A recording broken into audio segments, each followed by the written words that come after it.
Everyone, great to connect with you again today. Our worship services this Sunday will be outdoors at 8:30 and indoor streaming at 11. The weather on Sunday looks a little uncertain, so if we need to be indoors at 8:30, we'll let you know as soon as possible. This Sunday, I'm starting a series of sermons on prayer, and we will share the Lord's Supper in both worship services. In addition to the worship gatherings, at 9:45, you're invited to join one of the Adult Discipleship Hour classes. And if you have children, our Kids Connect program offers classes for children of all ages, also beginning at 9:45. On a few occasions over the past couple of years, I've used this video to share with you some of the prayers of John Bailey, gleaned from his book, A Diary of Private Prayer. As I've been thinking about this week and where we are in this time of year, my mind turned back to this book once again. And I want to share another prayer with you. I love how this prayer puts our lives in God's hands. I love how this prayer calls us to God's purposes, not our own.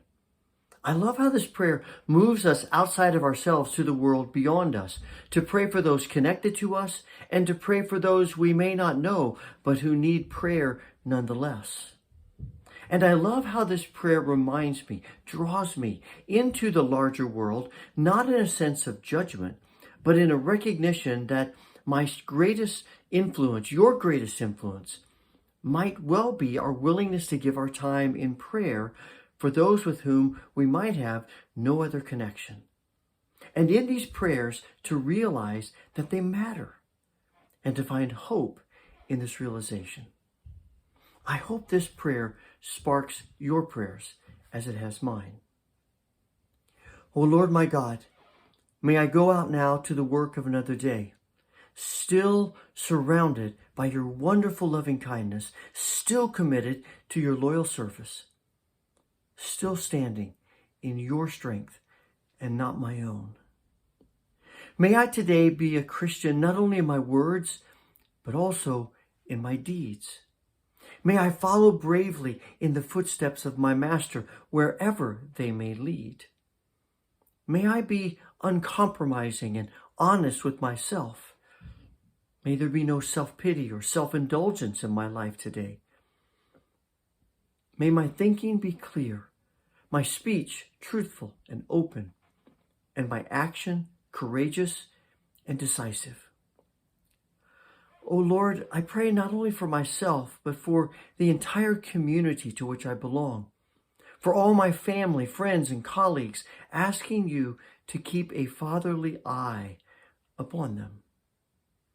I pray also for all who today will face any great decision, for all those today working to settle important affairs in the lives of individuals and nations, for all who are shaping public opinion in our time, for all who write what other people read, for all who are lifting up the light of truth through prayer and activity in a world of unawareness and sin. O Christ, my Lord, who for the sake of all my brothers and sisters relinquished earthly comfort and satisfaction, forbid it that I should ever again live for myself alone. Amen. May God's grace fill you with the joy of his presence now and always. Thanks again for joining me. Have a wonderful day.